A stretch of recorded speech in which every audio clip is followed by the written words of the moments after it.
Welcome to the Happy Mindset, episode 135. Today's episode is called Why Code. Today I'm going to talk about some of the reasons why coding is beneficial as a creative person. I'll talk about some of the ways that it complements me as a writer, how coding helps me. So I'll just outline some things today, especially for somebody who is a creative, somebody who is a self-educator. So a large part of my process has been it's been self-education, has been coding. That's been my process to becoming a professional web developer. As I've said before, self-education for me isn't just about doing everything yourself. I invested in some online courses and I hired a coach, a mentor when it came to coding as well. So I didn't do it alone, but it was still a self-education, self-directed learning process that I went on to become a professional computer programmer. I didn't go back and do the traditional computer science degree or a master's or anything like that in that line. So I'm just going to talk about some of the things that I've seen that might help you to understand why coding might be a good thing to get into, to even experiment with. But even what can be useful is to think about it as a hobby. If it's something you naturally want to do and genuinely want to do, it's something that you don't even necessarily need to turn into a professional thing. For a long time, I didn't consider professional career at this. I was doing it more so for the experimentation of it. Helped me to think about things in a different way. It's a very creative outlet. Web development is the aspect of coding that I'm in right now. And it's a very creative outlet because you are creating stuff. You're creating websites. Another thing that I do now is that I go on YouTube and I find some channels that help you to create games. So, for example, Snake on your mobile phone, those old mobile phones, the Nokias before it had Snake on them. You can go online on YouTube now and find channels where they are teaching you to create a program like Snake program in JavaScript or in Python. I've seen it done. So I've done a few tutorials like that now. And there's a great channel. What's her name? Ania Kubów. I'll just look for that quickly. I'll just name the channel. I find her stuff pretty good when it comes to creating games. Krakowska. No. So if you look for Code with Ania Kubów, I'll put a link in the show notes. I find her channel pretty good at explaining how to make games in JavaScript, especially. I think she focuses on. So back to my points here. So with coding, one of the biggest advantages here is that it helps you to really detail your thinking, have a detailed process. That's something that, as a creative person, it can be a bit of a struggle because it's hard work at the end of the day. It's hard work to detail a process. This is something that I've seen in the coaching world. It's something I see with creatives, with artistic types. Because of the creative nature of it, and because you're kind of making stuff up and you're mixing ideas together and you're innovating in that way, there can be a tendency to drift too much into the abstract, where it's dangerous territory because it's not very detailed, it's not very grounded in the real world when you get too abstract. And you can be kind of bluffing as bit. You can go into the realm of bluffing, and because of the abstract nature of what you're talking about, nobody can fully disprove you on what you're talking about because they don't have your experience. So you have to really trust that people are being honest and open when you get into that abstraction. And like I've said in a different episode, that the easiest person to fool is yourself. So you might have the best of intentions when you go into talking about abstract things and creativity, but you could end up fooling yourself that you think you know what you're talking about and you don't. So I find with coding, it's a good way for me to be more grounded, to have a detailed process, to really flesh out and expand on things. Because that's the hard, laborious work, to really get detailed and granular about things. So coding is a good outlet for that. It requires that. You do need that step-by-step thinking process, and you do need to flesh things out, make them more robust and more real world. This will tie into the next point, critical thinking and pragmatism.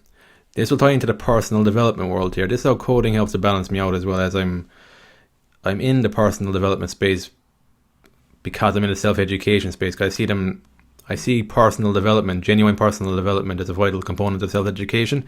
So I'm in that arena, and I find with personal development and self-help, the critical thinking can often be left at the door. It can be seen as somebody with a negative mindset, and they're kind of shunned.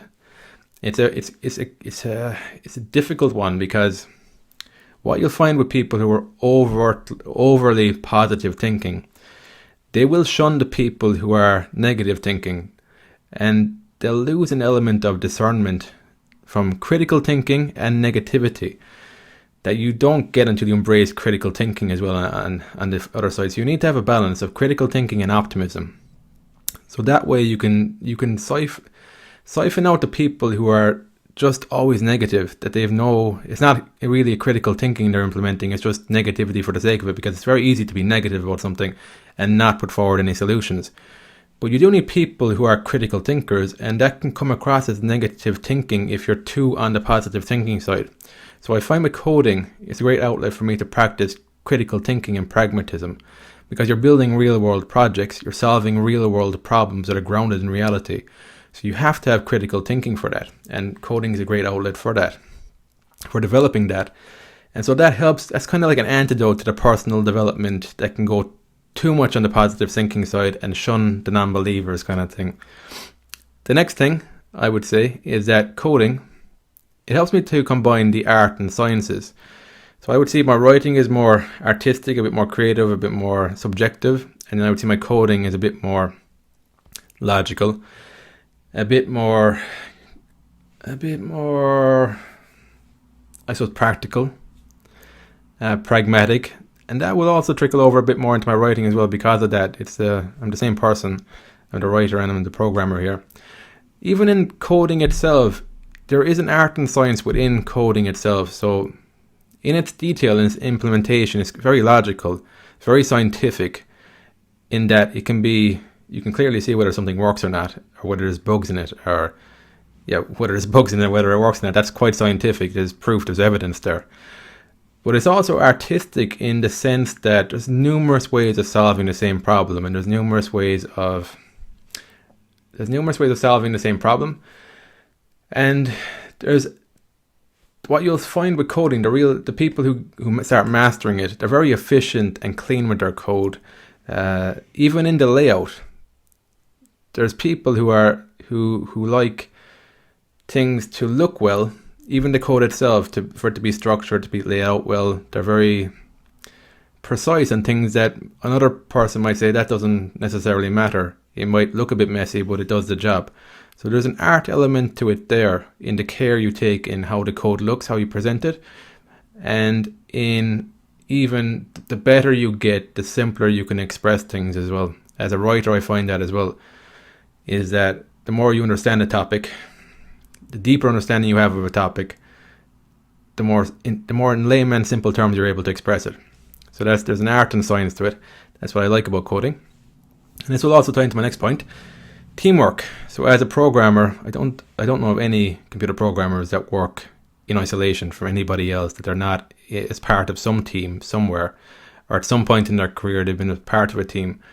What I found with writing, because it hasn't been my primary career, I often go solo on that. It's me writing. I'm not working in a team with somebody else. I'm not working in a team of writers. I work with Davey, but I guess I hand over the podcast episodes. I hand over my writing to him. It's not necessarily we're working in tandem, even though what does tend to happen is that his images and pictures and drawings will also help me to think of potential other ideas I might talk about. Like, for example, he did, for scripting languages, he did an image with hieroglyphs in it, and I wasn't expecting that, and that has put my mind thinking in just other domains. I don't know exactly what will come of that, but when I see images that I don't expect, it does help me to think a little differently, because sometimes I'll reach points where I'm like, I don't know what to talk about next, and then I'll think, oh, there's something I read about there last week that's quite interesting, or there's some concept I learned before. I'd like to take the time to expand on that now, and to do a podcast around that, so I can understand this a little bit better and express this in some bit of a way. There'll be maybe psychological concepts like the ironic processing theory. It can't be no ironic. What am I on about? I have to look into that again. It's basically that don't think of a pink elephant, you think of it. There's something processing theory. There's some sort of concept. It's an conceptual name for that. It can't be the ironic processing theory. Maybe it is. I'll look into that again. But that's how I've kind of found my way around running out of content. There's always like some concept that I've read about in the past, and there's a bit of a lag. I'm kind of going off topic a little bit here, but I just want to talk a little bit about this. There's a bit of a lag that you'll find as well. That I've gone through a good 10-year process of more conscious experiences and more consciously reading about things and more consciously living my life that I can still draw on in my podcast. So I've got a backlog of stuff that I mightn't necessarily have written about or talked about that I can put into this podcast. And at the same time, each year I'm learning something new. I'm always reading something, or I'm always thinking about something. And I think that's how you can continuously generate content that's not exactly the same thing you're talking about all the time. But the teamwork anyway, because as a coder you work as a team. This comes back to the previous point where I talked a little bit about your presentation of the code, that it looks clean. Some people don't care about that, and in my opinion, they're also the types of people that aren't great teammates, especially when it comes to this, because you're showing a level of respect. If you want to have your code clean and for it to look well, it'll also be more readable for somebody else. It's the readability. You're caring about the readability. You might be a person that naturally just likes that you're organized. And maybe you're not necessarily thinking about other people, but you are helping other people if you've got clean, readable code. And so I don't get that as much in writing because I'm not working with a team of writers, but I do get that in coding. I have to think about other people, how they would be reading this, or even their feedback, and just bouncing off of ideas and different things like that. So coding is a great outlet for collaboration and teamwork. And I even find in coding, because it can be quite a personal experience as well, because with coding you're solving a piece of a problem and you get feedback from somebody else saying that's not the optimal solution. So there's an art as well to taking on board feedback and delivering feedback in a way where you're not intentionally hurting somebody else's feelings, and you're going about it as well in a way where there's a sense of we want to get better as a team. And that's something that requires people skills and teamwork there as well. That's something that I don't think a lot of people, maybe they do, think about with coding. I think the traditional stereotype of coders are like geeks and who lack in social skills and very intelligent, kind of in the corner doing their own thing and don't have a social life and that type of stuff. But there's actually a great element of teamwork within the team and outside of the team. I find in my job that I have to take on feedback from teams, and I have to work with teams around the problems they want me to solve on the website and the application and stuff. So that all requires teamwork and people skills, and coding is a great outlet to do that, to work with people and to improve your people skills. Next point I want to make is that coding keeps me grounded and humble. Again, this comes down to the fact that in coding, there's always something to learn. There's new technologies coming out all the time. It can be overwhelming, and there's always somebody better than you. It's very clear in coding that there's always somebody better than you. So I don't think you could not be grounded and humble from taking coding seriously, like really wanting to be a master at the craft over time, because there's so much to learn. There's so much to learn. One of the jokes I heard with Python, that's one of my main languages, from coders, would be that it might be the second or third language they learn, and they'll be like, I learned Python in a weekend. And that comes down to the fact that Python is a very beginner-friendly language. But you're only really scratching the surface. It really comes down to what you mean by you learned it over the weekend. You probably learned the basics and you learn how to kind of be dangerous with it. But there's so much depth to any programming language I've learned. There's a lot of depth to it. Like any foreign language I've learned as well. There's so much depth to it. That's why language hacking works in the first place, because you're talking about different layers of mastery. As a language hacker, when I learned Italian, Spanish, my aim was to speak, to communicate, to be a communicator to language. It wasn't to have a very deep understanding of the language. I got a much deeper understanding of French than I do of Spanish and Italian. I spent a lot longer learning French, and I lived in France as well. So there's different layers to that there. That those types of skills anyway, learning a foreign language or learning a computer programming language, you can't help but be grounded and humble with it because it's never ending. It's always something to learn. And if you aren't humble or grounded, it just slows down the learning process for you. You learn a lot slower when you're arrogant and you think you know more than you do.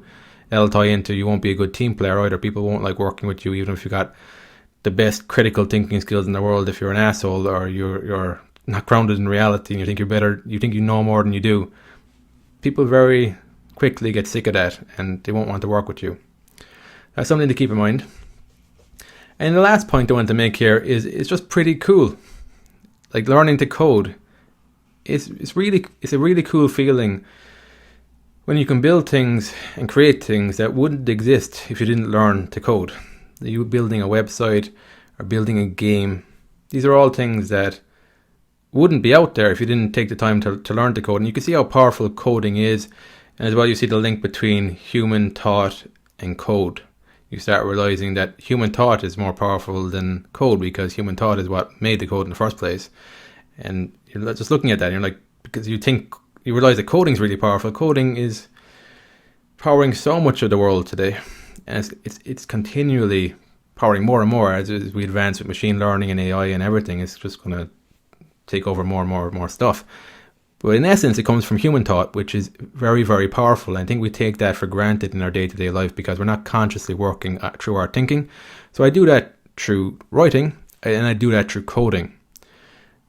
Because I realized that to solve the problem there is that I'm thinking slightly differently to solve the problem. I can see that very clearly in coding that just yesterday or even the same day, I'd be like, I can't figure this out. And it's like I've tried a lot of different things. And eventually, either from somebody giving me a different perspective or from me researching something or from me just even relaxing. This is why I've got such an emphasis on meditation, breath work, chilling out. Because when you can chill out, when you're at your most stressed, oftentimes I found it gives me the distance that I needed from the problem in the first place. Because I was making that worse. I've found that so many times over the years in coding, when I get really frustrated and overwhelmed, and there's a sense of I just really need to solve this. I really need to solve this and be done with this. And that's only ever made the problem worse for me. And it's made it more complex than it actually was. And when I'd see the solution, I'd be like, Jesus, how did I miss that? And it was like the exact opposite energy that was brought to it. Because what I realized with coding is oftentimes the solution comes from curiosity. I'm not saying that the solution still, there's a lot of hard work involved in it, a lot of detail, a lot of implementation. But I don't know if you can actually find a solution and not be curious about it, especially solutions that are new, that haven't been thought of before. I don't know whether you can find that without a sense of curiosity to it, if you're trying to force it. Maybe you can.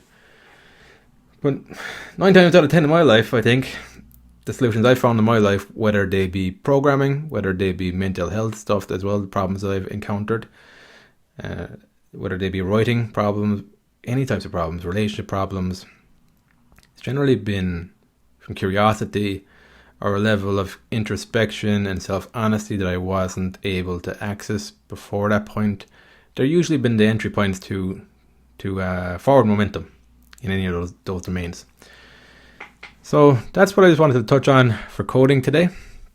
So the last point I want to make is that you don't need to be a genius to be a coder. You can just experiment with it. You don't need to also dedicate your whole life to it. You can just dabble in it if you want to, experiment with it, have an open mind with it, and then also look at how it can be something you enjoy and something that's actually quite simple and straightforward. Kind of look at it through those lenses and give it a go. And that's it. That's what I wanted to talk about with coding today. That's my Why Code podcast. If you'd like to check out my book, head over to thehappymindset.com. You'll find my blog there as well. And if you want to support the podcast, there's a coffee icon. And you can donate to the podcast if you'd like to do that. So thanks again for listening, and I will speak to you on the next episode.